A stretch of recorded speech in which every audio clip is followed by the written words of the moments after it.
All right, so if you're watching on TV, they're on the screen. Spoiler alert. We've got Brett Friedlander, columnist, Saturday Road. Brenden Whitted from too many places, but I'll get as many as I can. Bison Express. We're going to talk about Howard.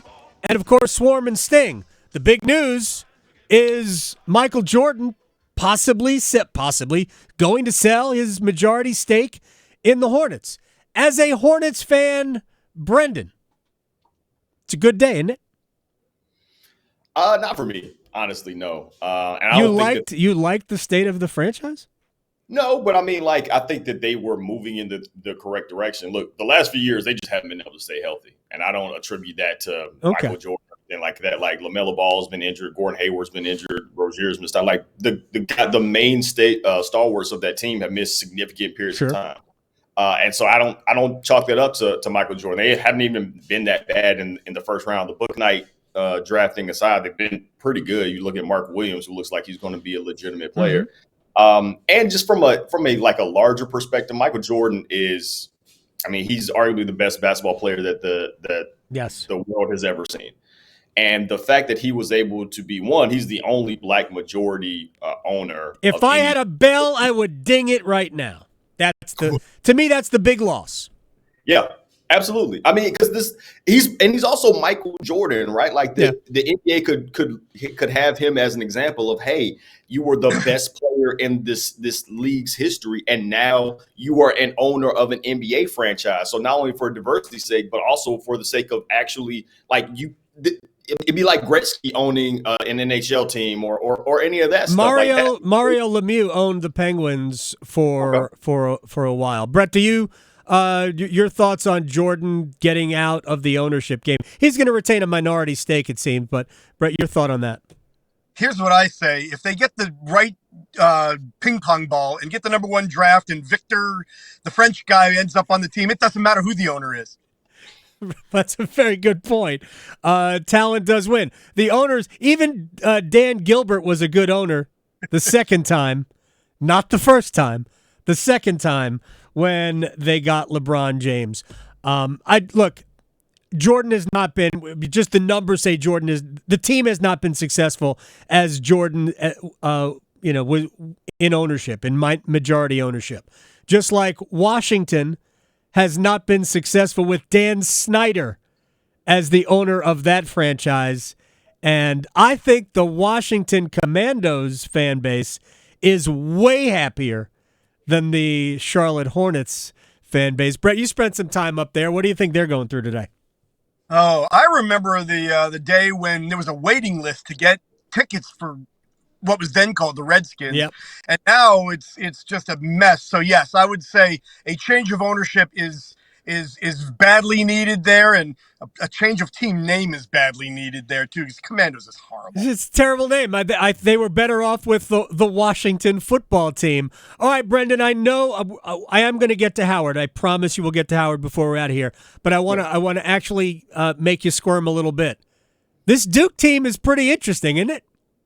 Yeah, no, they're really good, and they're honestly, they kind of remind me of Carolina from last year, where they look like they're peaking at the perfect time to actually go and make a run of it.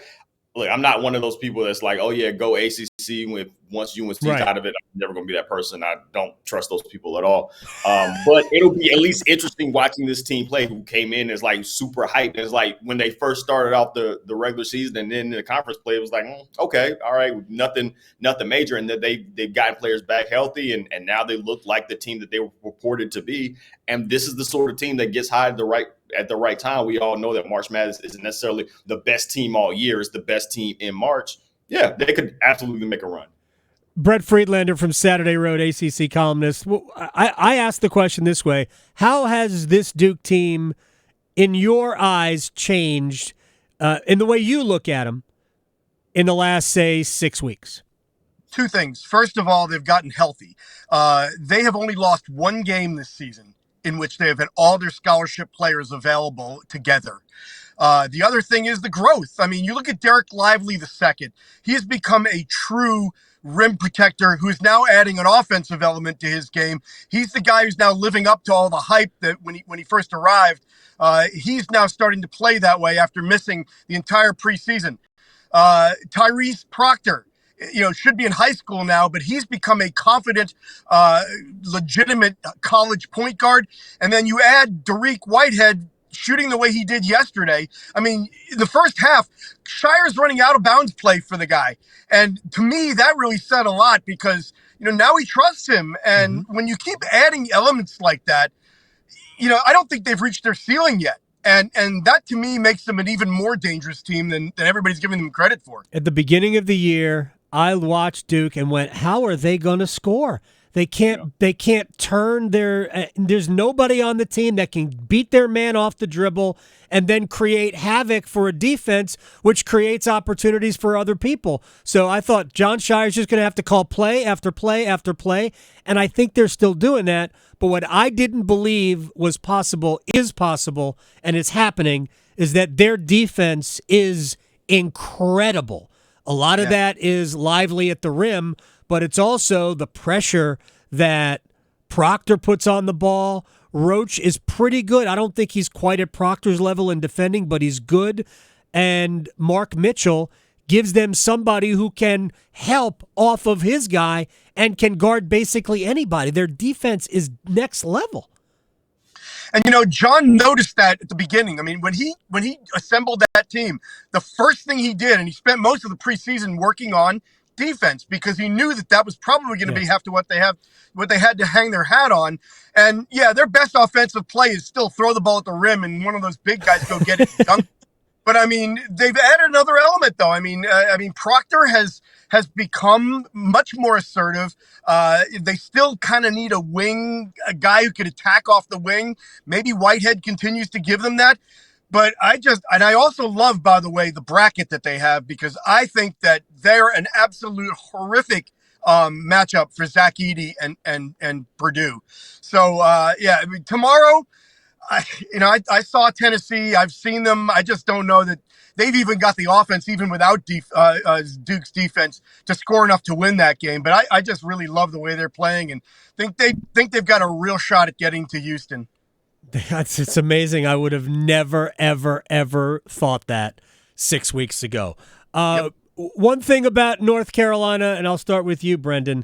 I know there's conflicting reports of whether or not I think it's Dontrez Styles is in the transfer portal. There are some places reporting that he is. Some places are reporting that he's not. I don't know. It does seem like he's headed that way either way. What is the state of UNC basketball today? When it came to Styles, it didn't seem like he had a consistent role on that team. Right. He would play, he played major minutes some games, and in other games you kind of barely see him as much. What I think is a weird thing that we kind of don't see from teams at this level. They might have just gotten tired of being around one another. And usually you don't get that from UNC teams. Usually somebody's either not transferring, but either graduating or going to the pros or something. This team has been together for a long time. And we see this in the pros more frequently than we do at big time college programs now, particularly with the transfer portal. But some guys you've been around one another for long enough, it becomes an issue. And there have been a whole bunch of reports about what was and was not going on in that locker room. But they might have just been around one another a little bit too long and they had their moment in the sun last year, maybe a little bit overachieved, came in with this huge target on their back that maybe their talent wouldn't necessarily wasn't commensurate with their talent.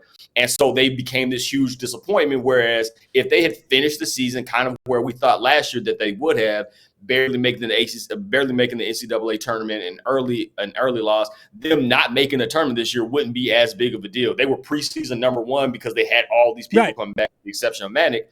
But maybe they were just kind of a little bit overhyped last year and walked into the season overhyped, and then some internal stuff kind of caught up with them. They have no pros on the team. I think that's probably. No pros. I feel a certain way about RJ Davis sometimes when I watch him play. Baycott is probably going to play professionally. I don't know where that'll necessarily be. He kind of gives me a second round draft pick, kind of a vibe. But none of the top tier sort of stuff that we're used to seeing out of Chapel. Baycott can play in Japan. He can play in Israel. There's really good basketball being played all over the globe. He can go somewhere and play. but he's not an NBA player, and Davis is not an NBA player, and Caleb Love, I think Love is the best chance because he can be a game-changing offensive player, but he has zero consistency. Brett, what do you think is going on there? Or the state of the program, if you will? The point about them being tired of being around each other is 100% spot on. I was in that locker room after the Virginia game, and I'm telling you, they didn't look angry. They didn't look sad. They looked relieved, almost like, yeah, good, let's go. Let's get out of here. And that's why it mystifies me kind of that I hear, reports that Baycott and RJ and Caleb are considering coming back. Adam, that's the worst thing that could possibly happen for Hubert Davis. They need to blow this thing up. Because if you look at that core, those three guys, 3 years ago, they barely made the NCAA tournament. They got waxed by Wisconsin in the opening round. Roy leaves. Last year, they have one good month and got an incredible amount of bracket luck. Right, St. Peter's in the Elite Eight, right? And then this year they reverted back to the norm. I mean, you can bang your head against the wall so many times, and at a certain point you say it hurts and you stop doing it. And bringing that crew back, that core back, you're asking for the same result. So I say, you build around Jalen Washington, build around Puff Johnson and Seth Trimble, bring in a couple of new guys off the portal so that you can play that positionless kind of free-flowing style that Hubert says he wants to, because if he doesn't, Hubert's job may be on the line if this happens again next year. Yeah, I mean, next year I know G.G. Jackson is still coming in, right? We haven't heard anything other than that. So, look, it could get squirrely. If they don't have a good year next year, I think there'll be a little bit of heat on Hubert Davis, but hey, especially with Jerry Stackhouse doing what he's doing at Vanderbilt right now. I don't see Vanderbilt in the tournament yet, so I'm just going to end that. Jerry Stackhouse. He is Stackhouse, great. Brett Friedlander and Brenden Whitted here. All right, I told you I was going to talk to you about Howard, and then I'm going to ask you both a question real quick. I saw you tweet that if Howard didn't get or if the MEAC or the SWAC didn't always get, it seems, the best team in the tournament, they might have a different story. I think you're right about that. John Calipari recognized early on that Howard was a different team. He thought they'd win their league. I know it was just after they played him and struggled. But you're just your thoughts on that was a game at halftime. Yeah, look, the stuff that usually hurts the mid-majors or particularly HBCUs wasn't necessarily an issue for Howard. A thin bench, Blakeney, who, by the way, won Coach of the Year in the MEAC, Ben Jobe, which is Ben Jobe Award, which is awarded to the best minority coach in D1 basketball. Yep. He also won that as well. But yeah, the stuff that usually bothers them, a thin bench, he played 10 guys, or size. You had several guys that were 6'9", 6'10" on that team. That wasn't an issue where you're, trotting out a 6'6" center right. Who can get buried on the offensive and defensive rebounds. That wasn't an issue. The turnovers, which have been an issue all year, caught up with them. I mean, but they're a really, really good team. And by the way, that tweet, I love, all the Joe Lenardis and hopping in my mentions telling me about this is actually how, this is how the brackets. Thank you guys. You guys are just fantastic. Yes. I never heard that before being from North Carolina. I had no idea. It's data, right? It's all data. Yeah. Right. Take that for data, 100%. But no, I mean, Howard won his conference. It won its tournament. So the MEAC and the SWAC get one. They get one a year. And so you can go through your entire year. And this happened with Central a while back. I think that Central team that beat NC State that year.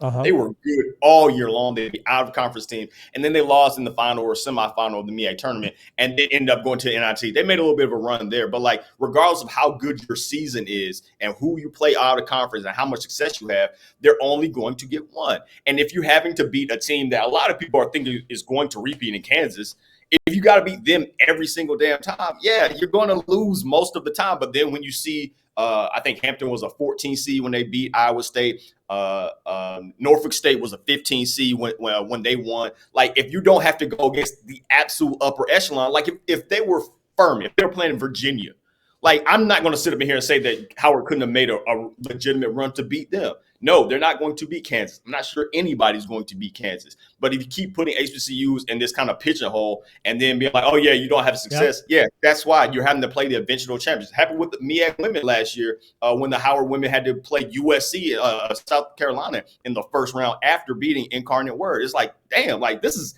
the stuff is getting stacked against us. So that's tough, but I'm so proud of this Howard team. They did a really, really good job. All right, final thing for both of you. Brett, you first at BFried ACC columnist, SaturdayRoad.com. Would you, if I gave you $1 million, would you let Mike Tyson punch you in the face? Ooh, $1 million? $1 million. If you promised I'd live through it, yeah. I can't promise anything. I'm going to give you $1 million after Mike Tyson punches you in the face. That's the question. You know what? At my age, it's better than Social Security. So, and I'm on Medicare, or we will be in a couple of months. So, yeah, go for it. All right, Brenden, would you let Mike Tyson punch you in the face for $1 million? See this face? Absolutely not. It's just never gonna look the same. You know what? I think I'm with you. I don't think even at Tyson's age right now. I think I'm with you. Brett Friedlander and Brenden Whitted. Brenden, by the way, at HU Cosell. Appreciate both of you guys. Take care, man. I wouldn't do it either. I don't think I would do it either. All right.